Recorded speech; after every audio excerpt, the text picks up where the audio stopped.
Good morning, how are you? I hope all are doing fine. तो हम Hindi first class देखेंगे क्योंकि Hindi second का हमने चैप्टर कल फिनिश किया और लेसन 22 में मैंने आपको कल पढ़ा दिया और इसका मैं PDF आपको सेंड करूँगी। तो लेसन हिंदी फर्स्ट में क्रिया, काल और वाच्य ये हम देखेंगे आज। इसमें क्योंकि ये छोटे छोटे से लेसन हैं तो इसलिए हम एक साथ में देख सकते हैं। क्रिया आपको मालूम ही है, क्रिया और काल क्या होता है समय के लिए। तो क्रिया क्या है? लेसन 12 क्रिया।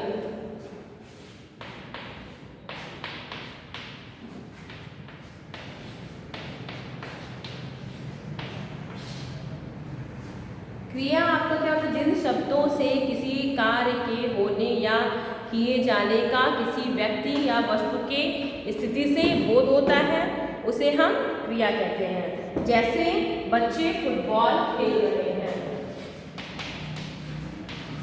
बच्चे फुटबॉल खेल रहे हैं। इसमें क्रिया बताइए आप, क्रिया क्या होगी? फुटबॉल खेल रहे हैं, जो खेल रहे हैं, खेलना क्या है? वो क्रिया है। ऐसे दो एग्जाम्पल आप भी सोचिए।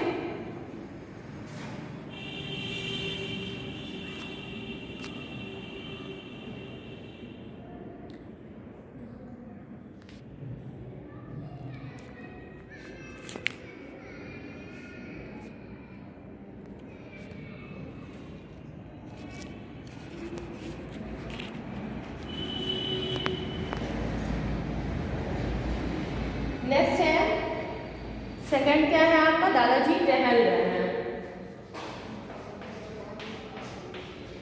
दादाजी टहल रहे हैं। तो टहल रहे क्या है? ये आपका क्रिया है। तो क्रिया क्या होता है? जिस काम को कौन टहल रहा है? दादाजी क्या कर रहे हैं? टहल रहे हैं। तो जिस चीज से पता चले कि क्या काम हो रहा है उसको हम क्रिया कहते हैं। ये आपका क्रिया क्लियर हो गया। जैसे लिंग लड़का खेल रहा है या लड़की खेल रहा है, वचन में वह पढ़ रहा है, वे पढ़ रहे हैं। काल दादाजी सुबह जल्दी उठते हैं, दादाजी देर से सोते हैं या देर से उठे। ये सब चीज़ें क्या है? ये क्रिया है। फिर धातु क्या है? वो क्रिया का मूल रूप कहलाता है धातु।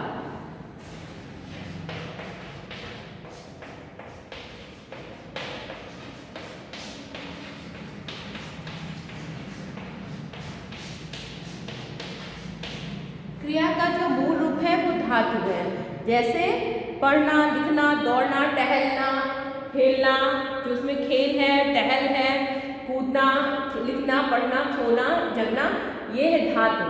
वो क्रिया का मूल रूप है कि कौन सा काम हो रहा है।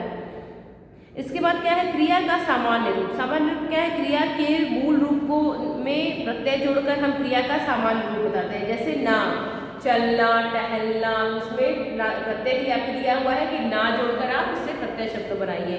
क्रिया के भेद, क्रिया के दो भेद होते हैं, अकर्मक और सकर्मक। ये देखिए आप,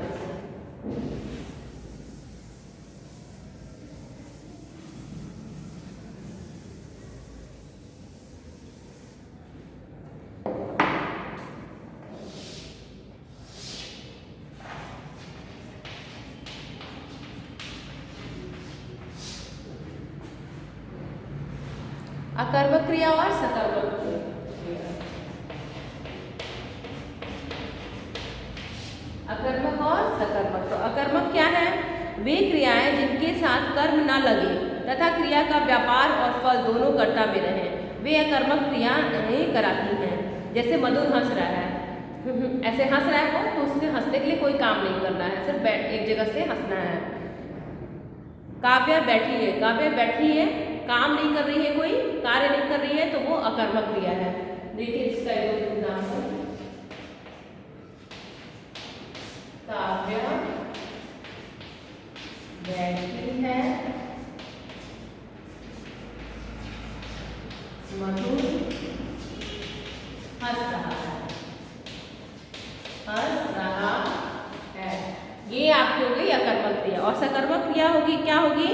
जैसे मुदित क्रिकेट खेल रहा है और क्रिकेट खेल रहा है, ये जो है आपका सकर्मक क्रिया है। देखिए मुझे क्रिकेट खेल रहा है।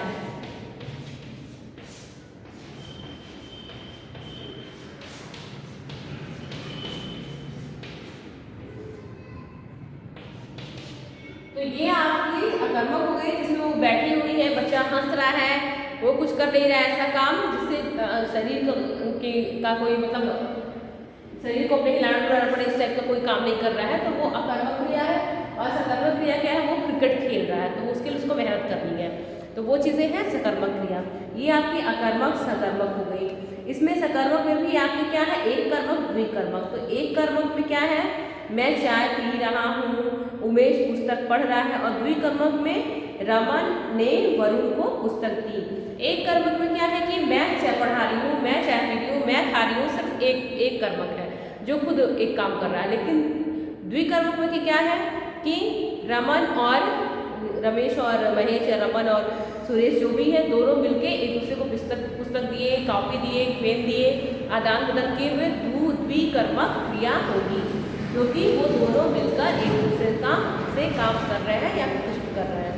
और एक कर्मक में क्या है, एक इंसान कर रहा है। ये आपका एक कर्मक और द्विकर्मक क्रिया हो गई। संरचना के आधार पर क्रिया के 5 भेद होते हैं, प्रेरणार्थक, संयुक्त, नामधातु, सामान्य और पूर्वकालिक। तो संरचना के आधार पर 5 क्रिया है आपकी। प्रेरणार्थक क्या है, क्रिया का वह रूप जिसे यह पता चले कि कर्ता स्वयं क्रिया न करके किसी दूसरे व्यक्ति को क्रिया करने के लिए प्रेरित कर रहा है।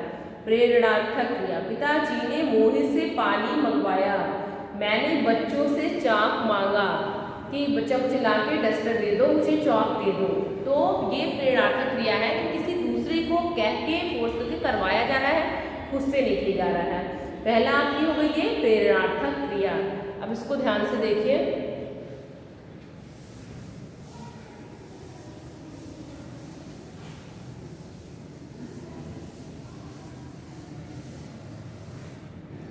प्रेरणार्थक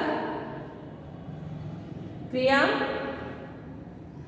और संयुक्त क्रिया, नामधातु क्रिया, सामान्य क्रिया और पूर्वकालिक क्रिया। तो प्रेरणार्थक फर्स्ट, संयुक्त सेकेंड, थर्ड क्या है आपका नामधातु, थर्ड क्रिया है नामधातु, फिर सामान्य, नामधातु क्रिया, सामान्य क्रिया, और क्या है सामान्य क्रिया, पूर्वकालिक क्रिया।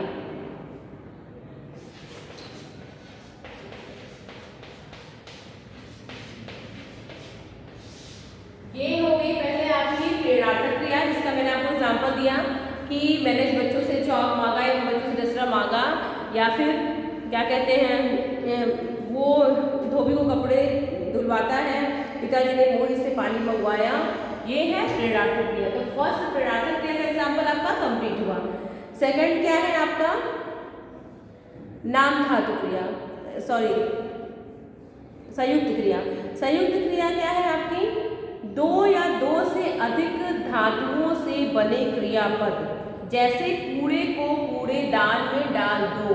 2 या 2 से अधिक धातुओं से, कूड़ा और कूड़ेदान दोनों बन गया है, धातुओं से बने क्रियापद, वो क्या है संयुक्त क्रियापद, वो संयुक्त क्रिया हो गई। जैसे आलोक ने पाठ को पढ़ लिया, सिर्फ पढ़ा नहीं, पाठ को पढ़ा, तो 2 धातुएं वहाँ पे, 2 या 2 से अधिक धातुएं संयुक्त क्रिया में हमारी होगी, तो 2 धातुएं मिल गई, वो हमारी संयुक्त क्रिया। थर्ड क्या है नाम धातु क्रिया। नाम धातु में क्या है, कुछ क्रियाएं संज्ञा, सर्वनाम, विशेषण आदि से बनती हैं, उन्हें नाम धातु क्रिया कहते हैं। संज्ञा से हाथ, जैसे हथियाना, टपटपाना, थपथपाना, ये सारी चीजें क्या है, ये नाम धातु के अंतर्गत आती हैं, ये नाम धातु क्रिया है। और इसके बाद हो गया टपटपाना, हथियाना, ये सारी नाम धातु क्रिया हो गई। सामान्य क्रिया क्या है, जब किसी वाक्य में एक ही क्रियापद का प्रयोग किया जाता है तो उसे सामान्य क्रिया कहते हैं। जैसे मधु ने कविता लिखी, मैंने बच्चों को पढ़ाया, मैंने खाया, मैंने पिया, मधु ने खेला, मधु गई। या फिर जो सामान्य है जिसमें एक ही क्रिया का पद है वो सामान्य क्रिया है। और अब आपका लास्ट वन पूर्वकालिक क्रिया। पूर्वकालिक क्रिया में क्या है? मुख्य क्रिया से पहले होने वाली क्रिया को पूर्वकालिक क्रिया कहते हैं। जैसे मधु ने कविता लिखी, दादाजी बाजार गए, ये जो मुख्य क्रिया है इसके पहले जो होता है उसको हम पूर्वकालिक क्रिया कहते हैं। तो आपका ये सारा क्रिया जो है वो क्लियर हो गया। और इसके बाद क्या बचता है क्वेश्चन आंसर, तो वो तो मैं आपको पीडीएफ बना के दूंगी। क्रिया क्या है ये आपका समझ में आ गया। वर्ब जो है लेसन 12, लेसन 13 आपका हम देखेंगे क्या है इसमें। काल। काल भी बहुत इजी है, जो कि आप शुरू से 3rd क्लास से ही पढ़ते हुए आ रहे हैं, इसलिए आपको काल को समझने में ज़्यादा समय नहीं लगेगा। लेसन 13 भी हम अभी देखेंगे, क्योंकि आपके पास टाइम बहुत कम है, कॉपी कंप्लीट करनी है और फरवरी में आपके एग्जाम भी होने वाले हैं। इस वजह से टाइम को वेस्ट मत करिए आप और पढ़ाई करिए। तो लेसन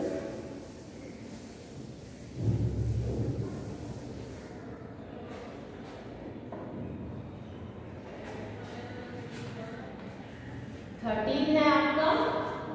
13 में क्या है आपका काल, टेंस जो आपका पढ़ चुके हैं पहले। काल आपके लिए बहुत इजी है, फिर भी मैं आपको एक बार समझाऊंगी। ये क्रिया के जिस रूप से समय का पता चले, ये होने का पता चले कि ये चीज़ कब हुई है, वो उसे हम काल कहते हैं। किस समय हुई है इसे हम काल कहते हैं। जैसे काल के भी 3 भेद होते हैं, वर्तमान,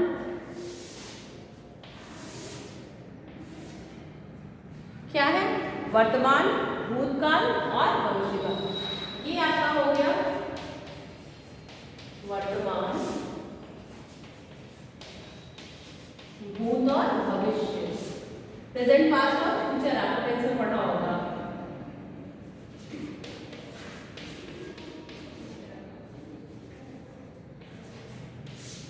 तो वर्तमान काल क्या है? जो काम हम कर रहे हैं प्रेजेंट टाइम में, जो काम हम कर रहे हैं। जैसे मैं आपको पढ़ा रही हूँ, ये वर्तमान है, और मैंने पाठ खत्म किया, मैंने आपको कल पढ़ाया, वो क्या है? वो पास्ट हो गया आपका, वो भूत हो गया। और मैं कल आपको, जैसे मैं लास्ट में बोलती हूँ कि कल मैं आपको नेक्स्ट वीडियो में मैं आपको ये पढ़ाऊँगी, या नेक्स्ट क्लास में ये आपको देखूँगी, नेक्स्ट क्लास में नेक्स्ट लेसन पढ़ाऊँगी, वो आपका फ्यूचर है, वो भविष्य काल है। तो आपका ये हो गया भविष्य। वर्तमान जो हो रहा है, भूत जो बीत चुका है, और भविष्य जो आने वाला है। तो इतना क्लियर है आप लोग को काल किसे कहते हैं। इसके बाद हम देखते हैं इसके आगे का। इसमें आपको कोई सेंटेंस आपको खुद से बनाना है एग्जाम्पल के लिए, बाकी कुछ भी नहीं है। जैसे इसमें एक दिया हुआ है कि वर्तमान काल में है कि मैं दिल्ली जा रहा हूँ, मैं खा रहा हूँ, मैं पी रहा हूँ, ऐसे आप अपने सेंटेंस बना सकते हैं, जिससे आपको क्लियर हो जाए कि काल क्या है। भूतकाल में क्या है? शाहजहां ने ताजमहल बनवाया, मैंने कल आपको ये पाठ पढ़ाया, कल आप स्कूल आए थे, या फिर और क्या फ्यूचर में क्या है? आप कल सैटरडे आपका वो पीटीएम है और आपका रिजल्ट मिलेगा, उस दिन आप आएंगे। ये सारी चीज़ें क्या है? फ्यूचर में है।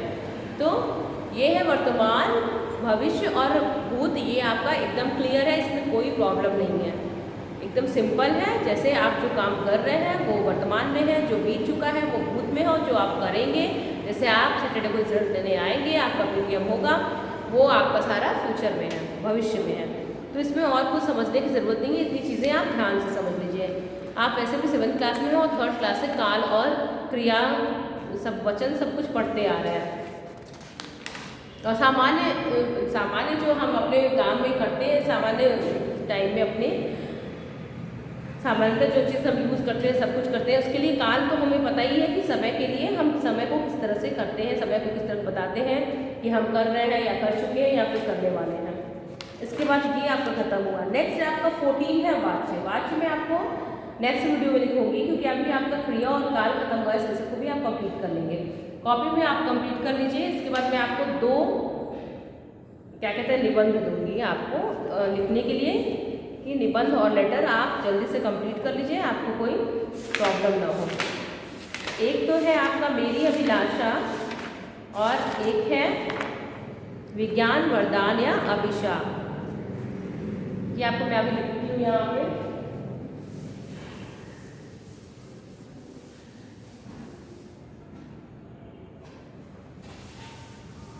ये एनुअल एग्जाम के लिए आपके 2 निबंध हैं। पहला विज्ञान वरदान या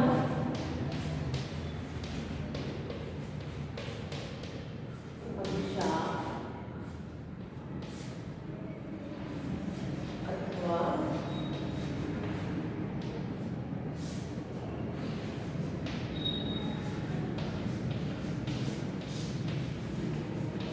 मेरी अभिलाषा।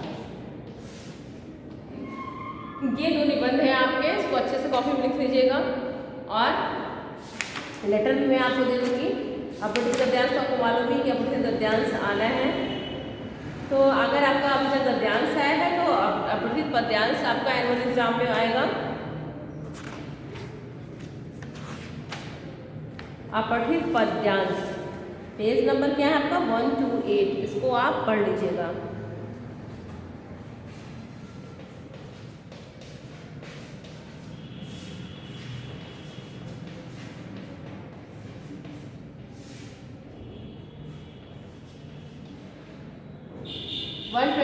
आपका है जो अपठित पद्यांश है, और अपठित पद्यांश ही आप पढ़िए। आपका इसमें एनुअल एग्जाम में अपठित पद्यांश आएगा।